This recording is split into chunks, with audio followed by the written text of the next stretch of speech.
going to organize the part 2 of our series. And Livestock Research and Innovation Corporation is also a partner for this project. So what do you want to actually achieve with this series? We like to actually have some dialogue with internationally renowned scholars of our field, and then discuss and learn the experience that we have in Ontario, especially in relation to Agriculture Advisory Service, and also reinforce the conversation on Agricultural Extension Advisory Service in Ontario. So today our agenda is threefold. We like to start with presentation from our speakers, and then followed by that, we will have some discussion, and then we conclude our event. This is our brief agenda for today's event. And we have some amazing speakers and discussant. Dr. Christine Davis and Dr. David Nielsen will present about their experience and ideas about Agricultural Advisory Extension Service, and Ian McDonald and Mike Morris, who many of you probably know, that they're experienced professionals from Ontario. They will join us for discussion. And two facilitators, Dr. Student MD Firoz Alam and Ezekiel Martin, will be assisting me behind the scene.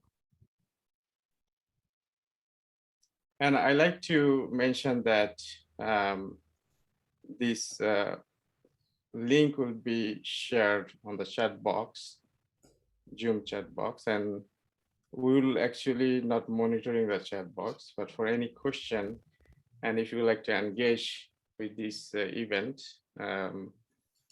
please use that Slido link. We will not be monitoring the Zoom chat function for taking question. And please share the Slido link, Ezekiel or Firoz. And I also like to mention that this meeting will be also recorded. So I like to request our facilitator to hit the recording button. So let us start with our first presentation by Christine Davis. Christine actually, sorry. Christine is a senior research there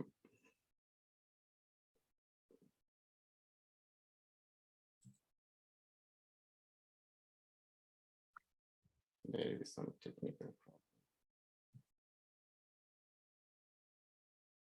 So Christine is a senior research fellow in the Development Strategy and Governance Division of the International Food Policy Research Institute, Washington. She has conducted research on farmer field schools, rural institutions, agricultural innovation system, forest extension systems, and extension education in Africa and worldwide. She has some 40 peer-reviewed journal articles, book chapters, and policy briefs. She has served as a president of the Association for International Agriculture and Extension Education, and currently serves on the board of AIE. She's editor-in-chief of the Journal of Agriculture Education and Extension. Davis was the architect of the new Extension Learning Kit, a set of modules containing core competencies of the global extension.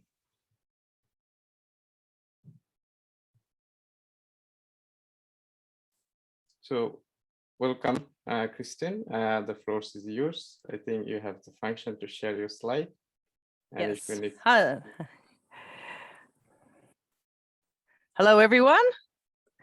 Nice to see you all. And thanks for joining us today. I just wanted to give a little bit of perspective based on research and work that I've been doing around the globe, thinking about the transformation of advisory services and extension using a global perspective. As you know, there's a lot of changes going on globally. We don't have to go into all of them, but there's a lot of trends. There's health issues with COVID and with climate change. We see aging populations, farming populations, and we see a youth bulge in other parts of the world.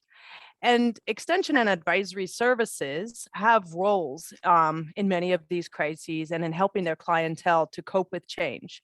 And so we've seen over the years and the decades really a transformation of agricultural extension and advisory services. But I think it's actually speeding up in terms of the transformation process right now.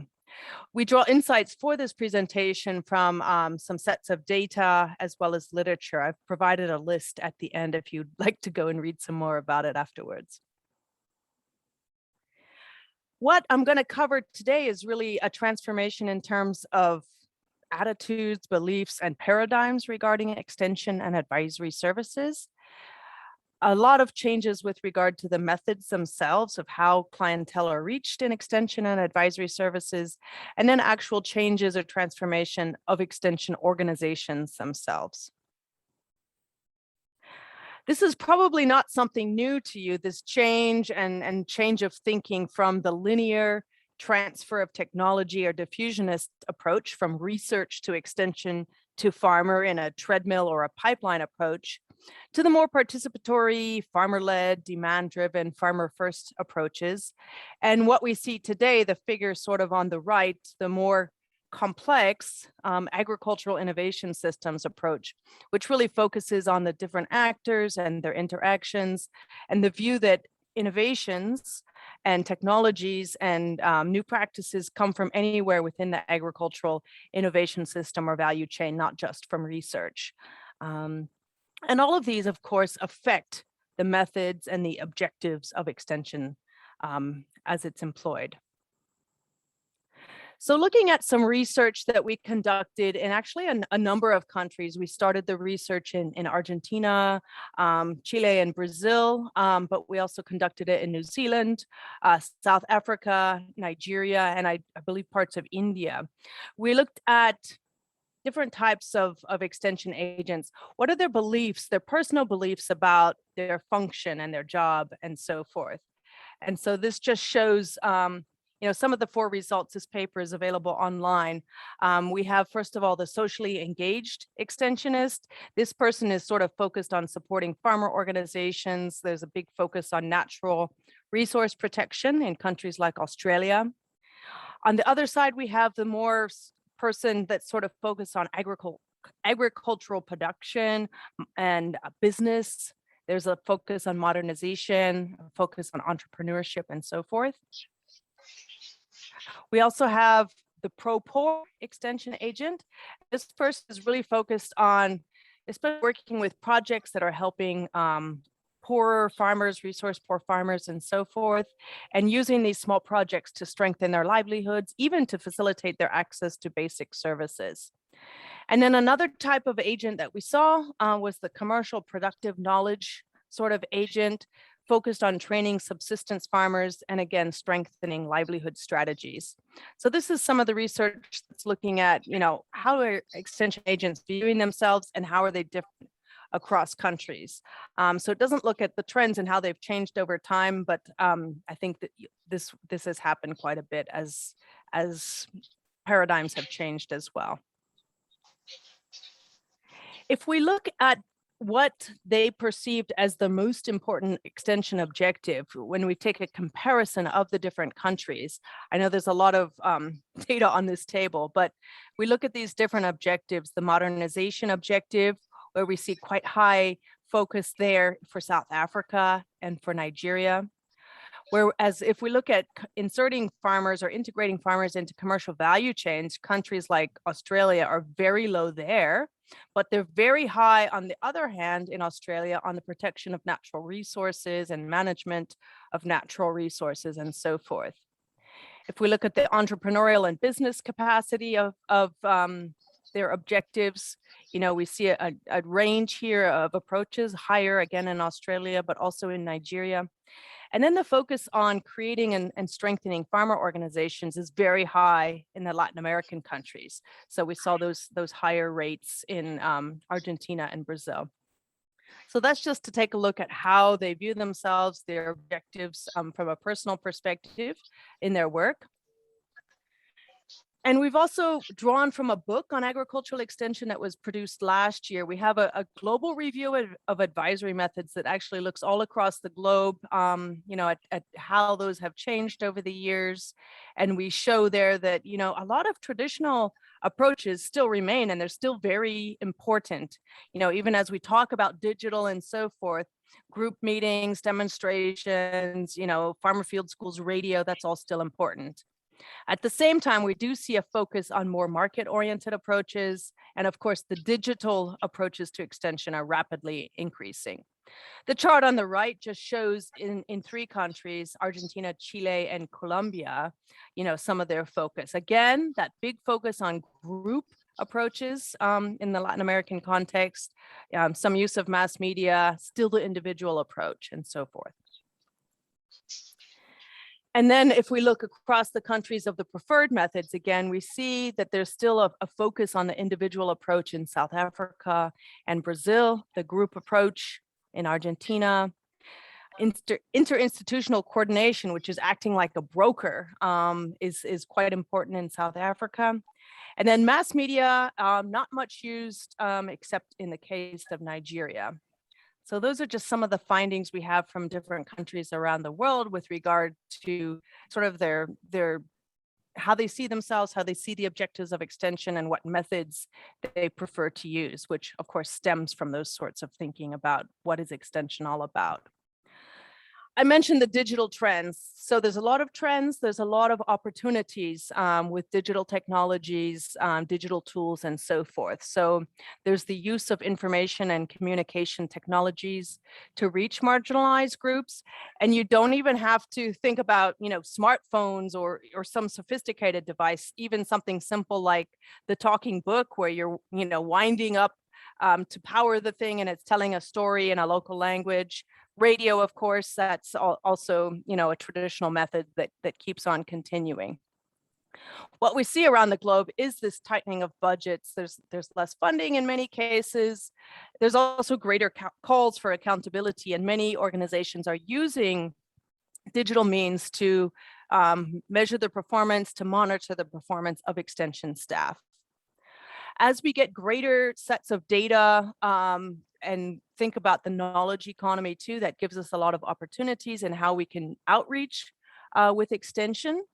And of course, in many countries, there's this, vast increased use of cell phones and the internet where people can be reached. In countries like Myanmar, Facebook is like the main source. It's where everybody goes to get agricultural information and probably all their other information as well. But that's, the use of social media is quite high in many countries around the world. And then there's this thought, this line of thinking that if we want to engage youth more in agriculture, perhaps, using digital approaches, digital methods as a way to attract them to agriculture and to use this this inherent skill they seem to have at using digital tools and so forth to engage them in agriculture more. This engagement of youth is a big trend, especially in Africa, but in other parts of the world as well. Just this thinking that there's this big youth bulge, there's many unemployed youth around the world, and it's not going to be possible to formally employ all of the ones that are coming into the job market, especially in rural areas. And, how can extension play a role here? Can they become an advisory service agent? Can they provide services themselves if they get the right training and the right resources to do so? Can we reach them as extension and advisory services by engaging youth and providing services specifically to youth so that they can be producers or entrepreneurs or some other, activity within the value chain? Of course, one of the big problems there is this lack of assets that youth often have to start farming businesses. They don't have capital, they can't get credit, and so forth. So here again, I think there's this intersection of the digital population and the youth population and the digital opportunities, which might play a role in many parts of the world. We then turn and look at the organizations themselves, and we did a small study last year looking at how have extension organizations themselves changed in response to the COVID crisis. So we look back at the past.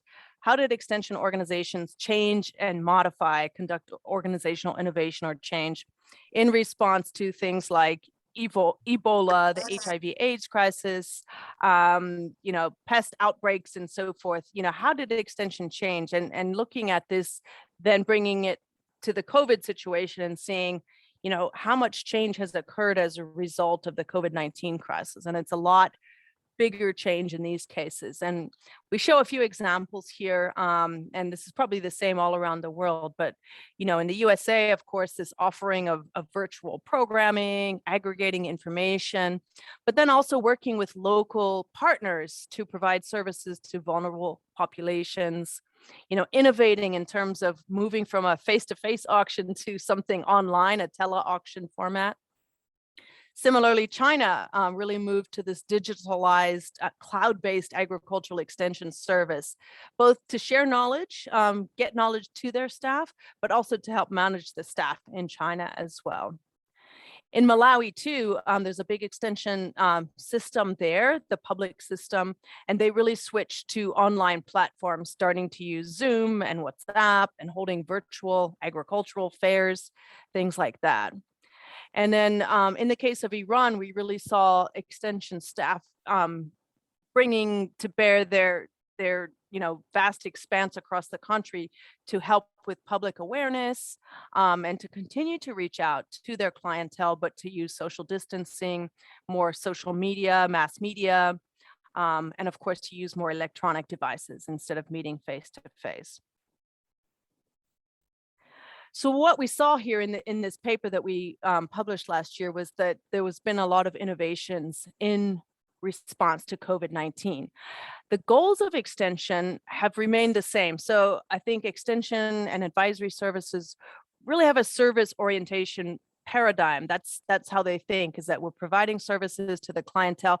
We must continue to serve them. So they're going to look around and find a way that they can continue to serve their clientele in spite of non-contact, social distancing, having to use digital means and so forth, but do what they can in order to continue serving.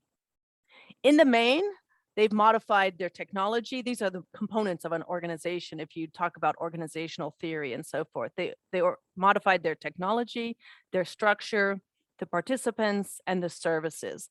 But the change really often started with technology, and these digital tools and approaches that I've been talking about have really been key to extension and advisory services being able to innovate and to continue with this service orientation and so forth. But so what? I mean, what does this mean for extension and advisory services globally? And what does it mean for the future as we look ahead to what life might throw at us next? So these transforming paradigms, the emerging technologies, the trends that I've been talking about imply a couple of things. They imply new clientele in many cases. There's these changing populations. And they imply new tools, mainly, a move to digital and sort of information and communication technology tools that allow us to share with a large group or share over, online and so forth. But what this means for extension and advisory services, the staff, the organizations, they need new capacities, new knowledge, new skills to be able to reach new clientele, to be able to work with new tools and so forth. And this requires at the same time a change in attitudes in many cases. In terms of the clientele and audience, I talked about reaching more youth. There's a lot of focus around the world on reaching women as well because of the disparities and how they're reached by agricultural extension and what the differences are when they do receive the information and how that affects their livelihoods and their families' livelihoods and so forth. There's also a greater move in many parts of the world to people moving out of the rural areas, and there's a lot more activity, even agricultural activity in the urban and the peri-urban areas. And who's reaching those people and how do we reach those people? And then moving beyond just focusing on producers. I mean, extension and advisory services need to be working in many cases with actors throughout the food system and not just the producers themselves. So this, implies a new clientele, new audience to work with in many cases. With the toolkit in terms of tools that we're using, I don't think every extension agent is going to be flying a drone necessarily, but I think there's a lot of opportunities out there.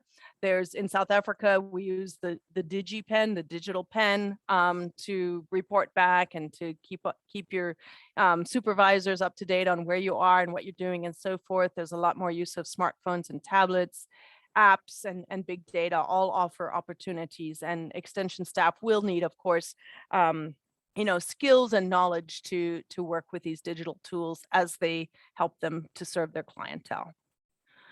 I'm just going to close with a few slides talking about the future knowledge, skills, and attitudes needed. This is based on some work on a big project that I led for the past 5 years, the Feed the Future Developing Local Extension Capacity DLEC project, as well as the CGIAR Big Data Platform. We held several conferences to bring people together and talk about what's the extension agent of the future? What does that person look like? And actually, I'll share with you the link to this infographic, and there's a blog coming out as well to share this information. And we talk about the different knowledge they'll need, from climate change, adaptation, and resilience to financial tools for farmers, and many things in between that. The skills that they need: social communication, adult learning and education, helping farmers select innovation, and so forth. These are some of the things that we mention in the infographic. And then the attitudes. This is also interesting in that during one of our meetings, we talked about the fact that empathy is a really big component or attitude of extension and advisory service, and it's something that is needed by advisory staff around the world. But there's many others. There's this collaborative spirit. I mean, partnering is going to be very, very important in future, both for individual staff as well as for organizations, entrepreneurialism, inclusivity, and so forth. So that's all I have for you. And I'm providing here some of the data and literature that I've been quoting from and citing from. And I'll turn it back to the moderators with that. Thanks a lot.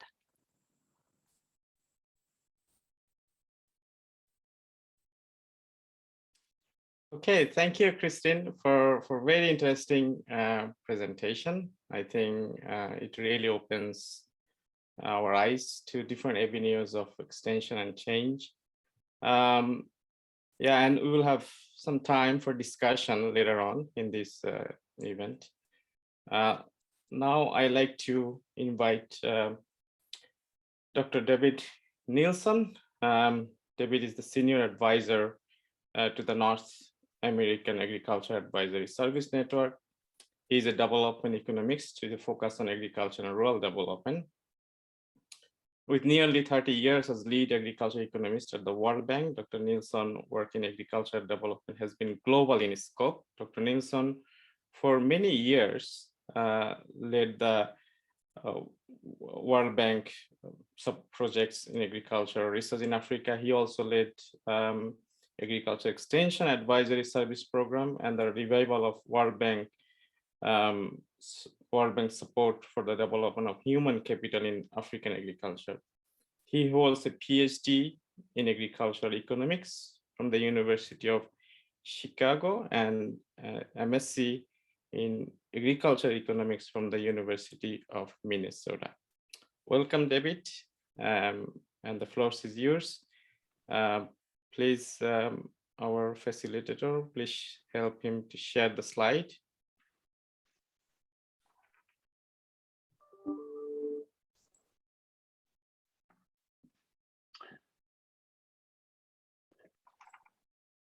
Okay, thank you, Atta. Good morning, at least here in North America. Good morning to everyone. I'm participating from just outside of Washington, D.C. in Virginia this morning. Atta asked me to speak about and introduce the North American Agriculture Advisory Network, which is a new network of the community of practice in agriculture extension. Next slide, please.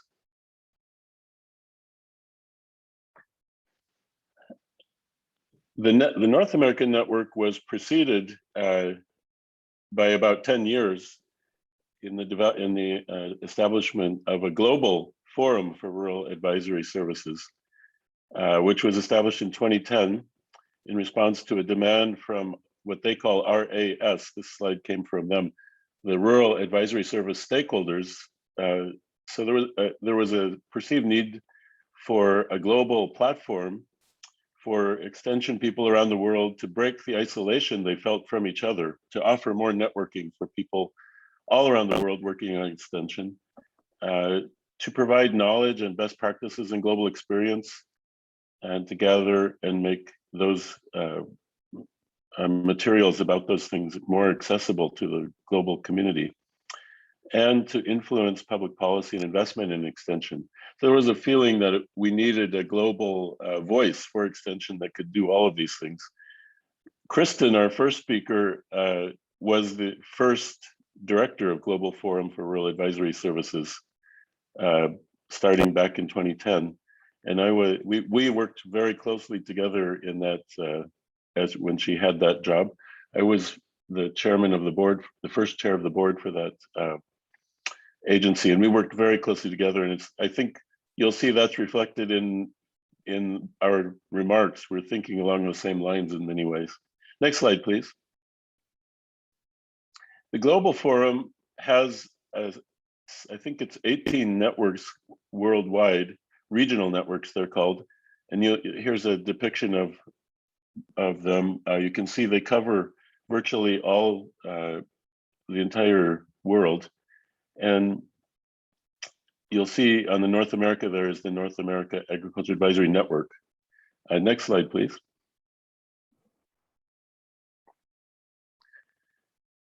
Next slide, please.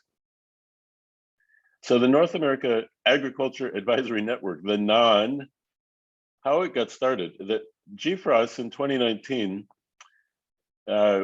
was a very popular and I think a very effective network of getting people to talk to each other, giving them chances to meet and share experiences. And it covered most of the world, as you saw on the chart before. But two countries in particular were not very active in that discussion, although they weren't completely absent, but they weren't as active, and there wasn't really the same kind of a network. That was Canada and the US. GFRAS, many people within the GFRAS annual meeting asked John Peters, who was representing USAID, and myself as two North Americans in the room, could we explore getting Canada and the US more to be more participatory in the GFRAS network? And the motivations for that were to know more about North American extension. I think there's a lot of interest around the world in how things are organized here. Know more about the land grant role was one of the things that came up quite a lot. But also to expand opportunities to network and collaborate with the extension community in North America. And John and I started talking to people in Ottawa and here in Washington and in Mexico City. And the idea really took off. There was a lot of interest in having a North American network to get more engagement within North America itself, but also outside. So the NAN was established with the help of the ministers of agriculture in all three countries in 2020, just last year. Next slide, please. So the North American Agriculture Advisory Network, the purpose that we have set out is to link agriculture extension communities of practice in Mexico, Canada, and the US with each other, but also with counterparts in other countries across the globe. And we found that the starting point was really that there's lots of interest in doing this, but there hasn't been very much systematic interaction between the three countries of North America on extension.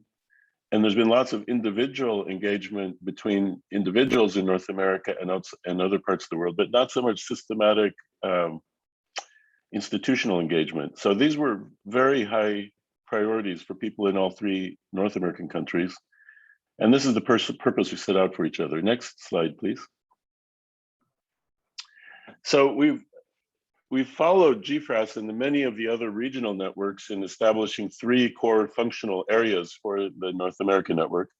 The first one is to provide knowledge development and management of knowledge for our extension community of practice. The second one is networking, which is in our name, and I think is a very important one, just giving people a chance to interact more with each other. And the third one is policy advocacy. Next slide, please. So just to say a little bit more about these, the functions that we've really started to put into our work program are to strengthen relationships between extension programs in our three countries, to strengthen shared learning and programming potentially, to provide a new forum for discussion of agriculture extension across North America and within each country, not to replace or compete with all the various fora that exist, but especially with an emphasis on getting discussion going across three countries, which hasn't been so strong before. Also, further function to expand the North America awareness of global experience in agriculture advisory services, to share North American experiences with people around the rest of the world, and to expand contact and partnership on agriculture extension between North America and the rest of the world. Next slide, please. And maybe go back to the full screen if we could. Yeah, next slide, please.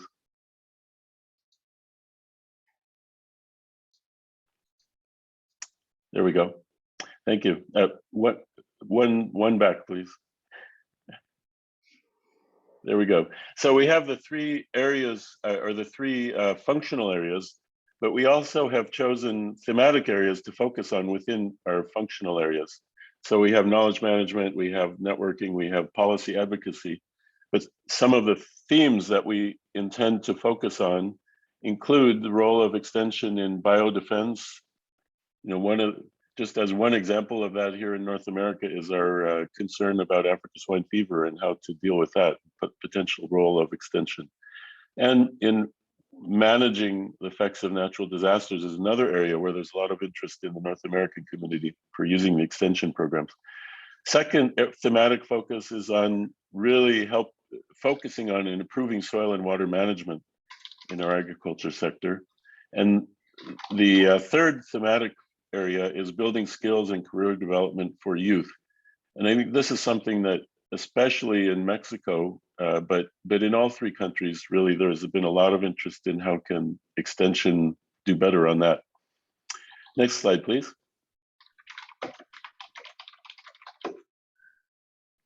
So just to give a little more information about how NON is organized and what it really is.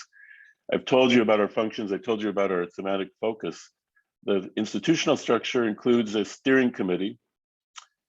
Each of the three countries has one ex officio member and two full members. We have a secretariat, which is staffed by my colleague, Carrie Wright-Platais, and myself. And the non-secretariat is hosted by the Colorado State University system in Denver, Colorado. Next slide, please. Our ex officio members, we've managed to get high profile interest in our network, and our ex officio members include the Minister of Agriculture from Canada. Until the recent election was the minister, and we're not sure who will be the next minister. I'm not sure if that's been announced yet or not. I think it hasn't. But we also have the Secretary of the Agriculture and Rural Development Department in Mexico, and we have the Secretary of Agriculture from the US, Victor Villalobos and Tom Vilsack. Next slide, please. For this year, we have really two main activities which we have in our work program for 2021. One of them has been to support the discussion of extension and the development of this network at the World Food Prize event, which is next week in Des Moines, Iowa. There are two events events within the World Food Prize that we are really strongly supporting and participating in. The first one is going to be a panel discussion or a secretary's dialogue between the three ministers / secretaries of agriculture for the Mexico, Canada, and the US. It's going to focus on shared issues in agriculture and food, but it's also going to include a discussion of partnerships through NAN. The second event at the World Food Prize will be a side event that we have organized under the title Education, Extension, and Research, Building Blocks for the Next Generation of Agriculture Leadership in North America. I've put there a link to register for that event for those who are interested. It's on October 21st at 2:15. I think if you go to the NAN website, which I'll give at the end of the presentation, you can also link to the program for the World Food Prize event, and the Secretary's Dialogue, and all the other events that are going on. Next slide, please. So that is one important thing that we have really focused on this year, is the development of those events for the World Food Prize. But the second one, and the more fundamental one for us, is the so-called mapping exercise, a comparative overview of agriculture advisory services in each of our three countries. Here, we decided after quite a bit of consultation that one of the most valuable things we could do to start, this is really our first full year of operation of the NAN, was just to take a look at how are things organized in our countries in terms of agriculture research, how are things going, sort of a baseline for how we would proceed. And we organized that work under the title Mapping Exercise with kind of two major thrusts. The first one is a country level briefing note for each of the three countries to describe the evolution and current configuration of agriculture extension and advisory services landscape within each country. And the second major part of the mapping exercise has been a survey with over 500 participants to hear from practitioners about agriculture advisory and extension landscape within North America. So for the first, the briefing notes we're not finished with the mapping exercise, but we do have discussion drafts of the country level briefing notes, some people calling them chapters. We also have completed this survey, and we have a summary of the results. And we plan to put all of this material together into something that will be released in 2022. Now, I'm going to, let me say just a word about the country level briefing notes. We have a draft, as I said, for each of them. And I think these are quite interesting chapters. The Canadian one is really a very interesting one, which has been put together mainly by three people. Atta is one of those people, and they're all located in academic settings. The US chapter was done primarily by a single author, but with lots of consultation around the country. And the Mexican chapter has been done by a group of about 8 or 9 people from a variety of institutions around the country. The survey work, the country level briefing notes, I think, are really interesting already. And we're not really circulating them broadly yet, but as I said, we'll be publishing them in 2022. Although I think for those who might be interested in discussing them, we're still looking for comments and inputs. So we'd be open to discussing them, but I'm not going to. Atta has asked me to focus on the survey in particular. So I'm going to just pass by the briefing note for today. And I think it might be something we could come back and talk about in another session, either organized by us or Atta, possibly if you wanted to do another session on that as we develop those further. But I'm going to focus today on the survey. Next slide, please. Well, I'll just say one more thing. I'll just give a little bit more on the country briefing notes. They examine the institutional landscapes of public support for agriculture advisory services and their historical origins. Public support, and we have found that that's a big topic in and of itself, and we're planning to look more at the private extension services in 2022. So this first one is really focusing on the public. It looks at approaches and areas of focus. They also look at relationship to agriculture research institutions and agriculture education and training institutions. And they also look at sources of funding. We have not yet done, but we plan to do a comparative analytical summary of what we find in the 3 countries. Could we now go to the next slide, about 3 slides down, please? Next slide, next slide, next slide. Okay, so we're going to focus, go back 1, please. Back 1, yeah. So I'm going to just present quickly the survey. And here, as I said, we have a kind of a summary of the survey that we've put out as a report. We don't yet really have an interpretation or an analysis of the survey. So what I'm going to present here is a sort of a intermediate step in the carrying out and understanding of what we're finding in the survey. But just to introduce it now, we have the survey was designed. We used the Institute for Research in the Social Sciences at the Colorado State University System Office to help us design the mechanism of the survey and to carry it out. Although we directed the content of the survey. The survey went out to over 500 recipients in the 3 countries, and we have 170 responses, pretty evenly divided across the 3 countries. An exercise in listening to the community of practice members on the ground. This is what we really wanted to achieve. We have our chapter writers, these small teams of experts who are writing about the extension programs in the 3 countries, but we also have the survey as a mechanism to listen to people actually participating in the community of practice on the ground. The survey results, although we haven't yet had a chance to do this, we plan to use those as an input into next versions of the briefing notes as we go forward. Next slide, please. So I'm going to just very quickly run through to give you a flavor of what is in the report. And I'm not going to focus on details here, but just give you a first flavor of what's in the report, and really a very, very rough first comment on each of these slides. So this slide is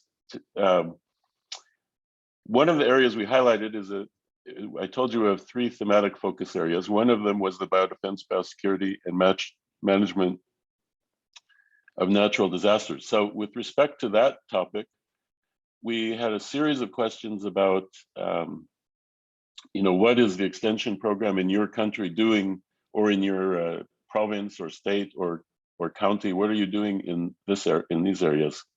Just for example, what are you doing things in the area of pest management, disease management, and there's a bunch of questions here. The dark green is Canada, the middle lighter green is Mexico, and the more yellowish one is USA. So for a bunch of different questions going across, how prevalent did they think activity was in this area? Well, generally speaking, we see a higher level of attention to these issues in the US and quite a bit lower in Mexico across the board. Next slide, please. And then the follow-up is, well, what are some of the topics which we'd like to see more focus in the area of biodefense and biosecurity management of natural disasters?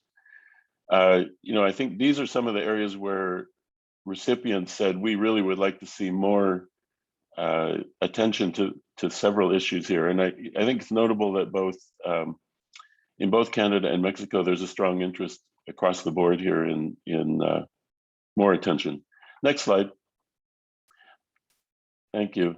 Our second thematic area of focus was soil and water management. And here, I think we see strong activity in all 3 countries, but probably stronger in the US. Here we look at what about sustainable agriculture? Is your extension program focusing on that. Soil analysis, conservation, a bunch of different topics related to soil and water management. Again, very, very first observation without going into any detail. Well, probably more focus on this in the US than in the other two countries. Next slide, please. What are some of the areas where we'd like to see additional coverage from extension on soil and water management? Well, here we listed 3 areas and got strong responses from both Canada and Mexico. So again, I think we're seeing these as priorities, particularly in Canada and Mexico, to do a bit more than has been done in the past. Next slide, please. The third area of focus we have for NON is in building skills and career development for youth. Again, we have a series of questions related to that. There's more attention to this, according to our participants in the US, and probably a bit less in Mexico at the current time. Next slide, please.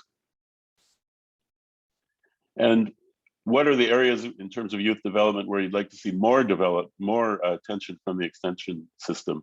Again, I think this is something both Canada and Mexico really show strong interest in doing more in this area.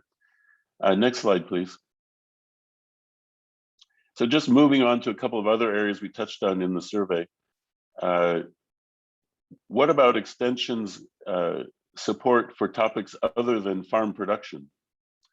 And here, things like nutrition, mental health, family services, gender equality, things like this, which are not really traditional farm production topics, but are very important at farm level. We see quite a lot of activity, again, in the US extension program here, and a bit less in Canada and Mexico so far. Next slide, please. What about use of modalities other than in-person visits? Following up a bit on Kristen's work. What other modalities are being used, or what modalities are being used other than in-person visits? Many different ones. We asked about websites, printed materials, online courses, and so forth and so on. Again, we see probably a bit stronger use of such modalities in the US compared to the other two countries, although all of them are using a variety of methods. Next slide, please. And here, again, not expecting you to look at all the details here, but we asked questions about extension and local government. To what extent is extension in each country collaborating with city, county, municipality, government? Extension shares knowledge with them. Extension learns from local government. Extension relies on local government for funding. Apply for new funding together. Just a number of questions about what's the nature of the relationship? And here I think we found that the links appear to be, there's a substantial link in all 3 countries, but probably stronger in the US than in the other 2 countries, according to these recipients, as a general statement. Next slide, please. We also explored what about public-private collaboration in the provision of extension? How does your extension program collaborate with private industry? Do you share knowledge? Do you partner on programs and services? Do you rely on them for funding? Again, probably strongest links are reported in the US compared to the other 2 countries, although there's substantial activity in all 3. Next slide, please. So I'll just close with a couple of preliminary observations. And before even going there, just to say, we have a report that gives you tables like the one I just ran through. You didn't have a good chance to read them and think about them. And we haven't really done an analysis or interpretation yet. So my remarks were just an attempt to say something initial. But those tables and those data are available. And we plan to go in and try to understand what are the real messages and interpretations of what we found from the practitioners. I think another preliminary finding really is that we feel it did confirm our choice of the biosafety, the soil and water management, youth skills, these three thematic areas. We really confirmed there's a lot of interest in doing more in those areas. I kind of speculate that in a lot of those slides, it looked like the US participants were reporting more activity in a bunch of different areas than the other two countries. And I kind of speculate that, getting ahead of our analysis, but just speculation, I think the scale of the US system and maybe just be that the scale alone allows it to engage in more of these activities, and really the stability of that system. But that's something we're going to turn to. What do the results mean? How can we interpret them? What could they mean for planning going forward? And in particular, what could they mean for areas where new partnership might be interesting between the three countries? I think they suggest a scope for a lot more coordination and partnership and shared learning and shared experience across the countries. And the three ministries or departments of agriculture have in particular thought where there are shared geographies that are crossed by the national borders, in particular, the coordination and partnership may be interesting to develop there. So we're hoping the ministers and secretaries will pick up on that at the event next week. And we also look forward to presenting the chapters themselves about how the programs are organized. We look forward to trying to use the survey results to inform the chapters, and that hasn't been done yet. So more nuanced interpretation is underway. Stay tuned and get in touch if there's an interest in more discussion of the things that we're finding. Next slide. So thank you. Over to you, Ata. And here's a email address as well as a website to learn more about the NAN.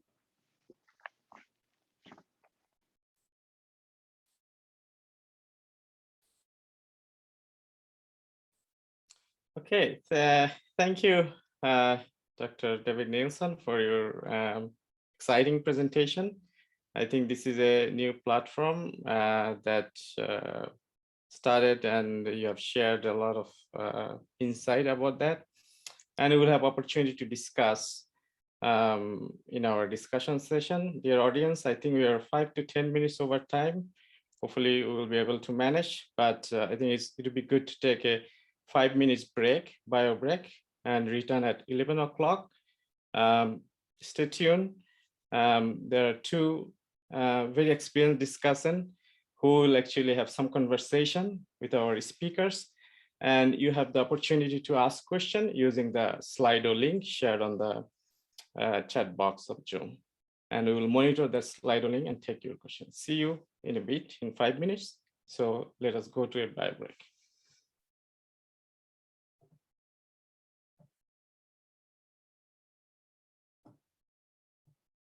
A range of things, but really neat stuff that we're working on, like an ag robotics global working group and stuff like that we put together over the last number of months.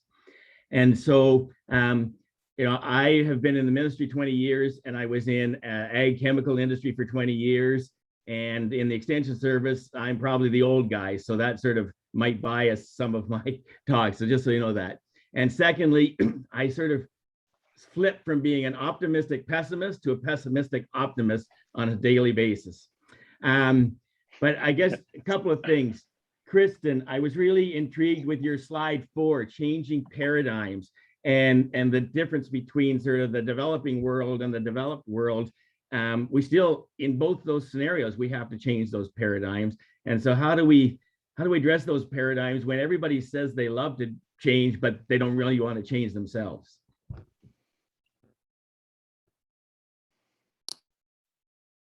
So anyone can take that question, Christine or David, who wants to go first?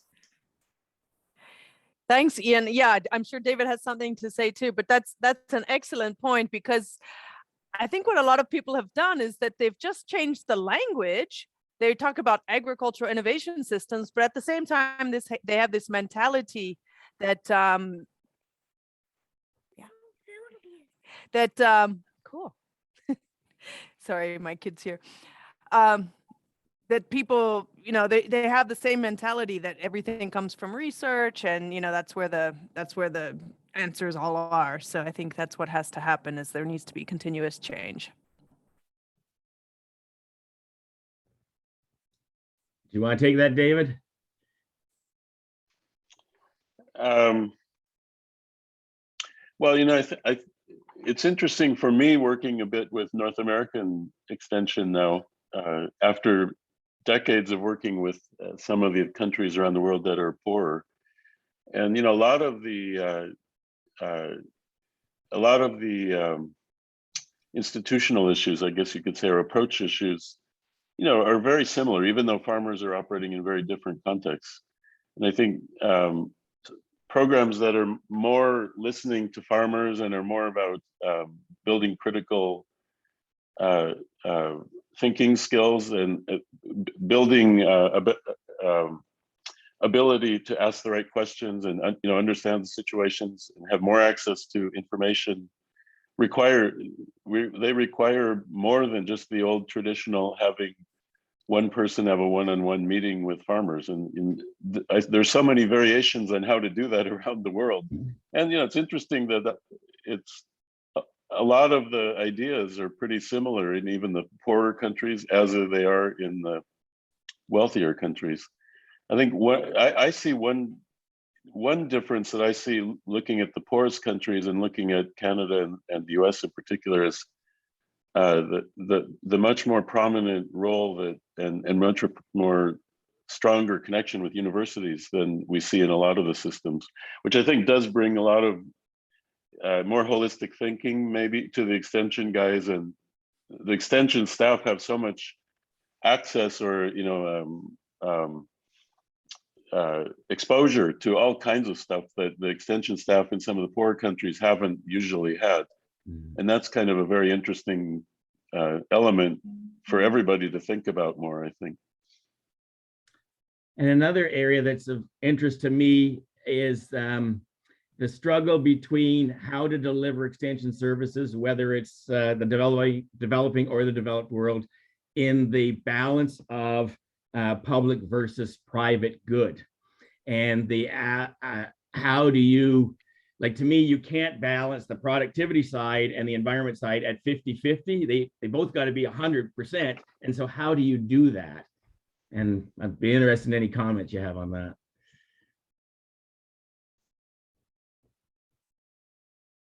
Kristen, go ahead. Yeah, I certainly don't have an answer to that. No, that's a tough one. I mean, I think there's a lot of different models out there, but things are constantly changing. And this brings up the fact, of how important coordination is, and to have that regulatory environment with an agricultural policy in place that at least, spells out the roles and responsibilities and who does what. But at the same time, you might find these gaps of things not getting covered or duplication of efforts as well. Yeah, I would say I think it's not a bad time with all the changes, the kinds of things Kristen talked about. It's not a bad time to revisit the issue, the idea of, well, can we define what we believe the public good is as opposed to a private good in agriculture advisory services? Private systems are developing so quickly and all across the world, and they're so important, especially here in Canada and the US. As I talk to people in our two countries and look at the programs across the world, I really feel getting a new articulation of what we see as private good versus public good in extension would be extremely valuable. Not to say there haven't been all kinds of attempts at describing that, but I think it would be a good time to revisit that. And I would just say also, I think what we consider to be a public good for where the division is, or what the focus could be for public goods on really small farms. If you think of someone in Tanzania with 2 hectares of land and not much education, lots of practical knowledge and indigenous knowledge, but maybe not the formal education very much, and not many resources. The public good part of extension might be a bit different for that person than it is for someone in Saskatchewan with 2,000 hectares of wheat or whatever. And there are public good elements in both places. The balance might be a bit different, and the thematic area of focus might be a bit different in those two settings. And that's something we've really, I mentioned we're doing a chapter with the Mexicans. I think that's something they really face, probably more than the US and Canada, where they have such a large population of small, poorer farmers who need one kind of attention and maybe holistic in some ways, but it's a different kind of attention than the large wheat growers in Northwest Mexico need, for example. Even though some of the environment, mental health, other things which don't get the same level of attention with the small farmers probably still are public good for the bigger farmers. So, I think that question is right on the target, and I'd like to see us all focus on it a bit more. I think there are some questions from the audience. This question, I think, is for David. What can you say has been the impact of RAS in North America since the inception of NAN? And which agency in the US has jurisdiction for extension service? Yeah, well, we have a whole chapter that we're writing about that. NAN is just 1 year old, really. So the work that we're presenting is just our first attempt to kind of capture it. But the US system is completely owned by the states, although it gets some technical and financial support from the national government. The programs are owned by the states, and they're 100% managed through the land grant universities, the public land grant universities. So it's a state and university-based system with a lot of people located in local areas to implement programs, and with substantial discussion with the federal government, and a lot of collaboration as a national system in a voluntary way by the states. The states have understood the value of working together and learning together, and established a national system of coordination, but the ownership is all at the state level, located at the universities. I think it's still a very active, it's been a slowly kind of, I would say budgets have slowly come down a little bit. Staffing has probably come down a little bit, but still quite a stable, strong system in most of the states. Just to give you, I'll give you one interesting finding from the chapter that on the US, that it looks, we have data from not all the states yet, but from a lot of the states. It looks like federal funding for the extension, public extension, is roughly, for most states, and there are some outliers, but most states are in the area of 10 to 15% of the whole overall funding comes from the national government in the US. The rest of it comes from state, and most of it comes from state and local government, dividing it, and that varies a bit where it comes from by state. But then, of course, as in Canada, we don't have data to quantify this, but I think it's clear that the private sector advisory service function is huge in the US and in Canada. I think nobody really knows how, nobody has numbers on how they compare to public and private and so forth yet, but I think that's a huge aspect of the system for sure, the private sector services. Thank you. Ian, you have one more question? Kristen, I was quite interested by your conversation on the youth side of things, and we see almost the exact opposite in the Canadian context, at least in Ontario, is the farms that are there are getting bigger, and so the next generation of farms, which is turning over now from all the colleagues that I went to the Ontario Ag College with, there's far fewer of those farms moving into a next generation, and those farms becoming bigger farms, and so youth are leaving those farms, which is a real frustration because there's so many neat opportunities for smart farm kids to contribute to agriculture beyond being right on the farm too, right? We need that good balance. But in the youth side of things, even today, it's hard to get rural youth employed at things during their high school years and stuff like that, because transportation is often an issue. And then it's complete opposite from your developing world, with all those people needing to find jobs in the rural. So maybe just speak to that a little bit.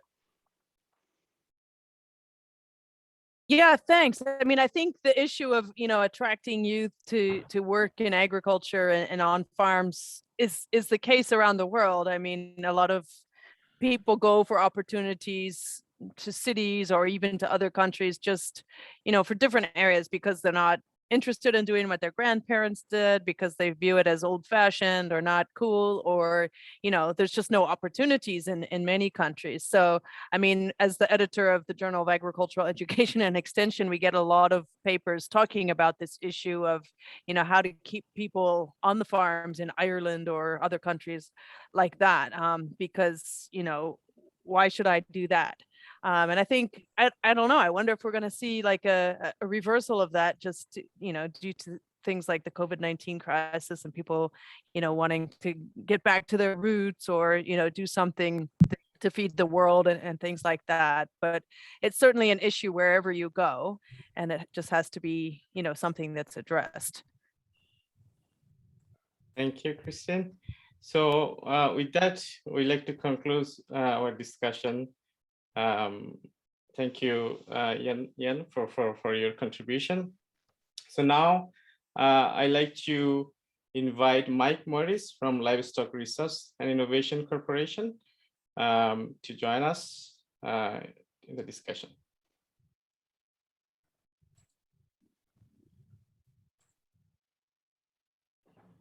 Yeah. Good morning. Can I jump right in, Ada?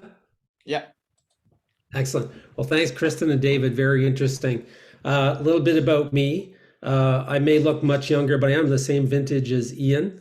Both ag college graduates here. Kind of reversed careers, though. I worked for 13 years with the Ministry of Ag and Food. First of all, I was doing defined extension. And after that, I've moved around in not exactly the private sector, but producer organizations. I work with Livestock Research Innovation Corporation, which is a very small organization with all of the livestock groups as members in Ontario. Our focus is provincial, and we have strong working relationships with the Ministry of Ag and Food and funding from them, and we work very closely with the University of Guelph. In a nutshell, what our job is to work with the three parties, which are not three parties, because within each of those three has very different cultures and languages. Within those, they have departments and divisions and other groups. So it becomes quite a translation job. One of the sayings that I quite like is life can only be understood backwards, but it must be lived forwards. And I like that because we all have our own shared experience, or not shared, we have our own unique experience of history. And I'm really glad to start off with that extension is back. We're talking about it. It seems to me, and again, I bring my own biases, that extension, quite bluntly, has been a dirty word in some circles. We've evolved and the paradigm has shifted, but for my money, I would say that there really hasn't been much of a plan in place. It's just kind of shifted.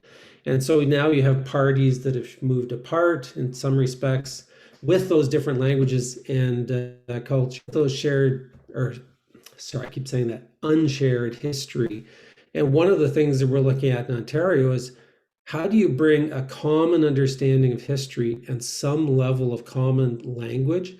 So you can literally start a bun fight by talking about extension. And somebody said, well, no, we now do knowledge translation and transfer. No, it's knowledge mobilization.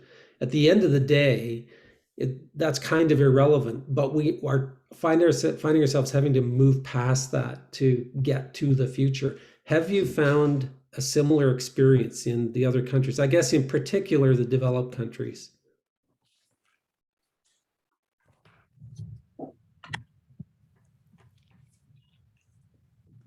Let's go with David to start. I didn't direct that very well.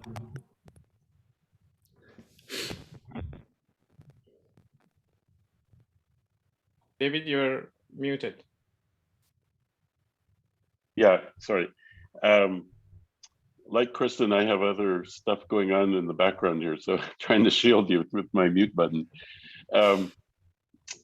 Yeah, I think across the world, there's so many nomenclatures used for extension that are often not very clearly defined. And I think the question goes back a bit to the role of public sector and private sector in extension. Can we be clearer what exactly we are trying to achieve through extension or advisory services or whatever we call them?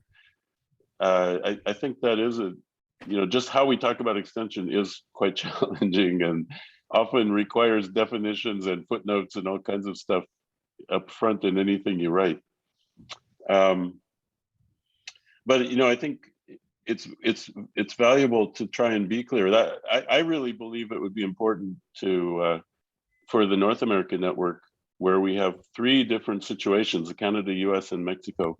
Mexico being really an interesting contrast to the other 2. To work on clear terminology about how we describe and discuss our 3 systems. Well, let me just stop there. Kristen, go ahead. Yeah, thanks, Mike. Excellent point. And I remember when David and I were in Assisi in Italy when we first got GFROS going, there was this thought, what are we going to call it? Is it agricultural advisory services? Is it rural advisory services? Is it extension? And there's that argument, a lot of Americans and Africans tend to call it extension, and the Europeans like advisory services. And there's this big history behind all of that. And, we ended up now calling it extension and advisory services. But I think it's important what we call it, but you do have to get beyond it and just say, this is what we're doing. I mean, you've seen in Europe that extension departments are gone in Wageningen, and we had extension, and now it's like communication or something like that. So there's these big shifts in what goes on and what the role is and so forth. But in the end, I think we have to define clearly what we say we're doing and what our roles are, and then use that term that we're going to use. Atte, could I come back for just a moment? Yes. Yeah, you started by saying, well, there have been changes in the Canadian system, and in trying to work with the team that's writing about the extension, about the Canadian system, they have, your what you said is very much reflected in the way they were thinking. It's so hard to, they've struggled to talk about what happened over the last several decades, and what exactly is the system now.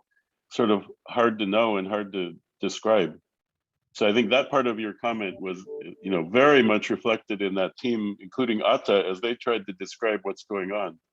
And maybe I get the sense from Atte that the picture is probably the most clear in Ontario and even less clear in the other parts of Canada. Yeah, thank you. So there are a lot of questions coming from the audience. I think I just want to take one question. So the question is related to the coordination. We see that in North America, in Canada, or even in the US, there are so many extension service provider. So who is the best in position for providing coordination function? Any thought on that?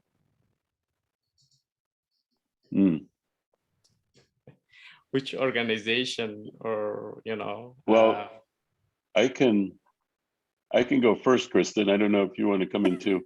Yeah, David, I would say in the US, I think the US does have a very stable university foundation for the public support for extension, which it continues to be a very relevant, a very present system. So I think the sort of coordination in one way starts around the universities, probably in the US, where the at the land-grant universities, where the extension systems are really organized. And then county offices in the US also are very prominent, and farmers go to them all the time, and extension services are collaborating with them on very practical things like soil testing and practical issues. in Canada, I just found the discussion from your experts made it less clear to me. I think there's just less clarity about what the public sector is doing and who is it and where are they and what's the future of it. It's just much less clear to me if the public sector can play a role in coordination. But I think private sector seems to have become so prominent and active. We haven't really turned to that. I just don't know to what extent there is a lot of interaction between the service providers in the private sector.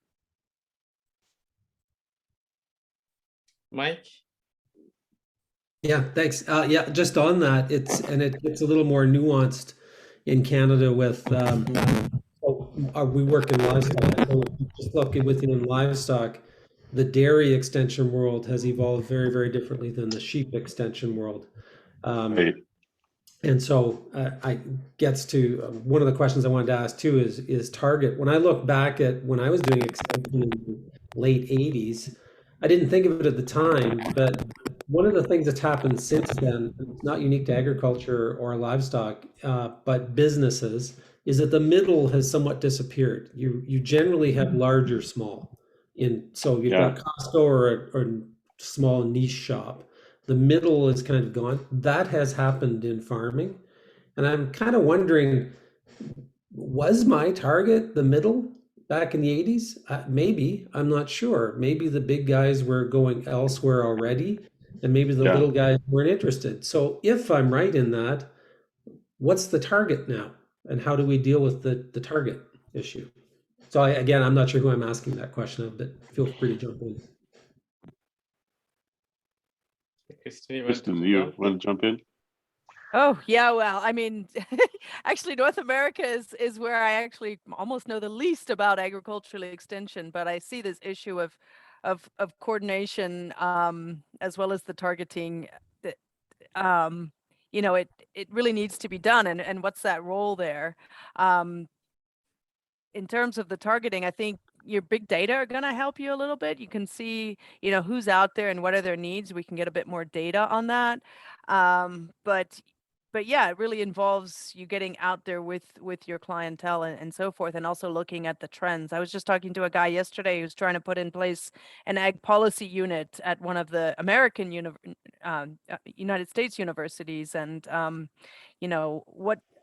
where do you get your data from, and how do you forecast and think what's the future going to look like, and who should my clientele be, and what are their needs going to be in the future, and how do I get extension staff who are going to be able to respond to that? These are all questions that David and company may have to deal with, I think.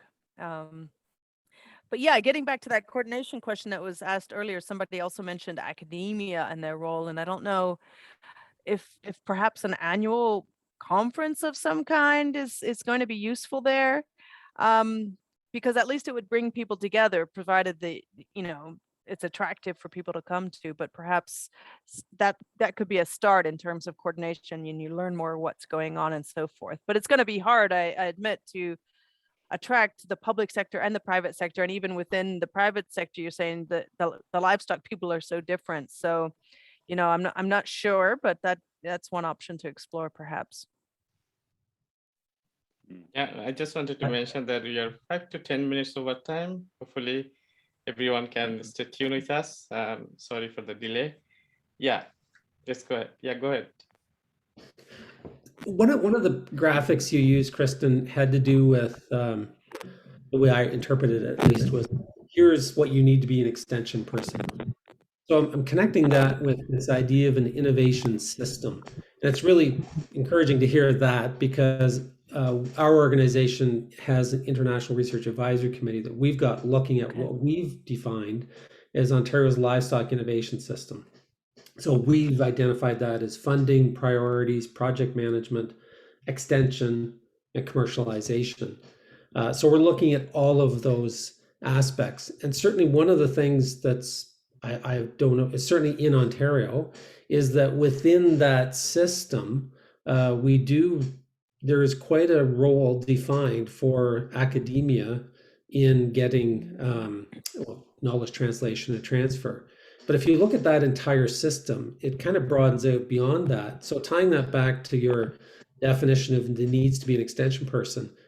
It seems we've kind of tagged the extension part into a bunch of people's roles as a little bit part.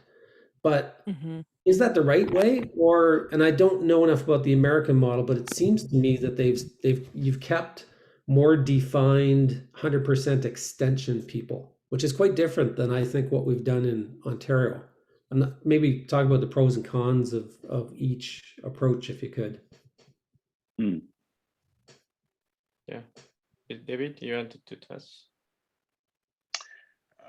Well, I'm interested to hear what Kristen has to say, but I'll just say on the Tough on the question. US side, you know, a lot of most of the people doing publicly supported extension are employees of the university, and some of them are sort of joint between county and university or something like that. But at the university, a lot of them have dual, or have 2 or 3 functions within their job description. So they may say, I'm 1/3 extension, I'm 1/3 research, I'm 1/3 training, or there are a lot of things like that. So some of the people are involved in a variety of things, not just extension. But I think your point, there is a lot of merit to the point you made also for the US system. Thank Also, you. let me stop there. I'd like to hear Kristen. Right. We have Yep. also some questions from the audience. Maybe Christine and David, you can also touch on that. So one of the Okay. question is, with the rise of digital agricultural advisory service, that's probably Christine, question goes to Christine. Yeah. What are your thoughts on data governance, data surveillance, and agricultural misinformation? And Yeah, a this is related go question ahead. is Yeah. also, I think you talk about COVID-19. In your opinion, how much of the organizational change due to COVID-19 are permanent already? Yeah. Mm, Yeah, mm. thanks for those questions. I think this discussion is just kicking off, but I guess we're gonna have to close soon. But I think yeah, when we talk about big data, there's a lot of concerns, rightly so. Who owns the data and who has access to it and what are people gonna do with it? And for certain there must be really great policies and regulations in place to protect privacy and to make sure that those data are not, just being used or misused by organizations or individuals or companies and so forth. Agricultural misinformation is another, important thing to think about, especially with the way people do rely on social media and so forth. Going back to that Myanmar example, what we saw there was that even though people did rely on Facebook, they knew that there's a certain organization, maybe it's the Ministry of Agriculture, or maybe it's a certain company that they knew and they trusted. And so it's important for organizations and individuals to build up their reputation that way. But these are all important questions, because you've probably seen examples of how these things go viral that, have nothing to do with reality and so forth. The organizational change due to COVID, I think some things are going to be permanent. I think there's going to be a lot more use of digital tools and technologies and so forth. But I think at the same time, with extension, this trust factor is so important, and the face-to-face element is an important part of that. So I think, there's probably going to be some more flexibility in how people work and the tools they use. So there will be some changes there. Okay, so thank you. I think we are almost at the end of our scheduled program. Any last thought from David or Mike? Anything that you wanted to share? Well, I think it sounds like we're closing. I'd just like to say that what I presented is really work in progress. And I think the written chapters about the history, the evolution, and the current way extension is organized, especially publicly supported extension, are really fascinating. And, we'd be very interested to engage further with anyone who has comments about the way we're understanding it. And I think stay tuned to that, because if you're interested in this discussion today, you'll find those fascinating. Atta is one of the authors of the Canadian chapter, and I think that one is particularly interesting. They've done a great job in trying to pull things together. Just a tiny thing that I learned, a tiny thing out of all the many things, was I had never heard of the term agrologist before. I mean, I had never heard of the term, and now that was quite interesting about the Canadian experience. But thanks, Ata. I think you've done a great job with that. So that's an advertisement. Then one small point for Mike. I think it'd be very interesting to have a further discussion if you're available. Your experience doing a kind of a network about certain topics in Canada. We at NON are just learning about how to be good at networks, and might be interesting to learn from your experience a bit. Happy to. Thanks, Ata. Thank you, David. I think, there are a lot of things to discuss, but unfortunately, we are running out of time. So with that, please join us, to give a big round of applause to our discussion and speakers. And of course, thank you for your patience to keep tuning with us. At this point, I'd like to invite Dr. Rene Wecker, our Dean of Ontario Agricultural College, to say a few closing words, and then we'll close the session. Well, thank you, Ada, for inviting me. My apologies that my schedule didn't allow me to participate in most of the event today. But what I did catch was fascinating, and it's a shame we have to close it off because the conversation was really starting to take off here, which shows how important this topic is, and also the fact that there is so much to research, there is so much to do, and there is so much to plan in terms of where we go forward in extension or knowledge translation or putting knowledge into action, or however we want to title it. But Ada, I'd like to thank you for your leadership in getting these conversations going, in bringing back to the University of Guelph very openly conversations about extension. I'm gonna call it extension, just because that's how I originally knew it, and because it will never go away. It's not like extension won't be needed at some point in the future. It will always be something that we need, because knowledge, we need knowledge translated into action. So I really appreciate what you've done, and I appreciate the guests that you've brought here. I was able to hear a little bit from Kristen and David, for example. I know Mike very, very well, and great to see how many people were able to attend. So I'd like to thank you. I'd like to thank people who are participating.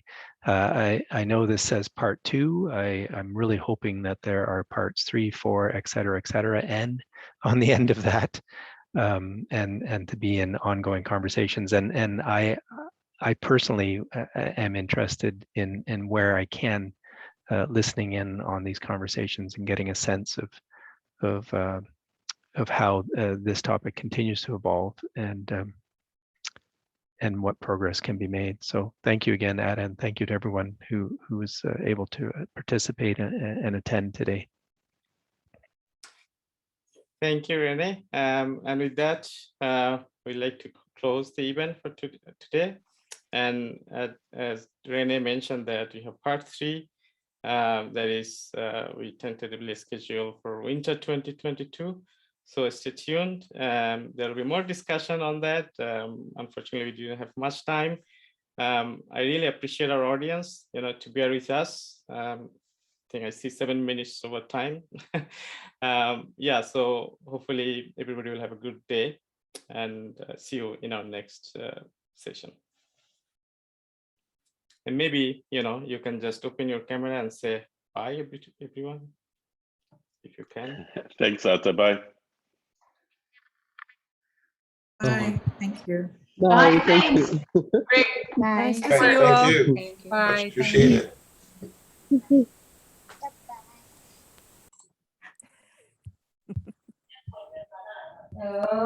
everyone.